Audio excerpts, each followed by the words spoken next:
I'm shook.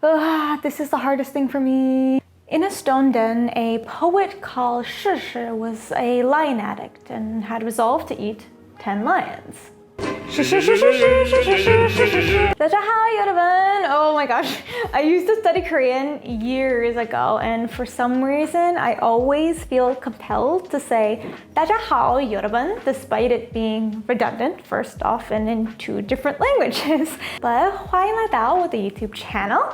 And if you were confused by that opening, I am right there with you. Who is Shi and why is he in a stone den? A lion addict? 这跟中文有什么关系？天啊! Well, if you have been learning Chinese for some time or you frequent language learning subreddits, you may know what I am talking about. Chinese homophones. Okay, please don't click out of the video. It's actually a really important and interesting aspect about learning Chinese or any language with intonation. Japanese and Swedish learners, you will figure this out once you tackle pitch accent. People lied to you when they said that Japanese was a flat pronouncing language. But today's a more technical video, so I came prepared with my glasses. We'll see how well I'm actually able to explain and show what Chinese homophones are. I promise I'm not pretentious, sometimes. But the basics of homophones are this. A word can be pronounced the same way, but have an entirely different meaning depending on the pitch. S and S, for example. You don't want to confuse for things versus dead things. Not the best conversational topic unless you're a serial killer, maybe. I hope not. Since Chinese only has around 400 phonetic syllables, many words ultimately have the same pinyin, but mean completely different when pronounced with different tone pairs. 喜不喜欢熊猫或者熊猫? Are you going to Shanghai or Are you going to Shanghai or Shanghai someone? I may be a corny joke lover, but this homophone made me chuckle since it's also used as commentary on the cutthroat nature of life in one of China's largest cities. Now, clearly getting the tones right is very important in Chinese, or else you'll call your mom ma. And this is why pinyin is heavily emphasized at the start of your learning. Words are intrinsically linked to their tone. You can't separate pinyin from their associated tone, or else you'll say something completely different than what you intended. And for me, this is actually one of the most fascinating bits about Chinese. Since I'm on the intermediate stage of my learning, one thing that I am encountering right now is tone slurs. Just because people can pronounce all of the tones properly doesn't mean that they will pronounce them. So although tones are very important, there's also a lot of fudging going around in native speech. But if tones are so integral to comprehension, how can this happen? Doesn't that just negate everything that I said? Well, my young Padawans, the simple answer to this is context. Even if you can't figure out a word's intonation completely, you can understand the meaning through context. Are you talking to someone with a different accent because of dialect differences? Context. And context is actually so frustrating for me because the language that I grew up speaking at home was a Romance language, and we have a tendency to over-explain things, if you've noticed in my videos. But I've learned to appreciate it while learning Chinese. It helps me to understand things while I'm still figuring out that intonation bit. And that brings me to the lion-eating poet. This tongue twister is one of the most prolific and even had professors trying to decipher its meanings. Why, you may ask? It is a 10-line poem using only shi, and a pretty macabre one at that. So there's this poet, and his name is Shi, who went to the market to look for some lions, and he bought the corpses of 10 lions to his damp stone den and tried to eat them, only realizing that those 10 lions were in fact 10 stone lion corpses. Interesting choice of protein. Shi. This thing is pretty much a homophone concept on steroids. Way too vascular for my liking. Any other powerlifters in the audience? Get that joke?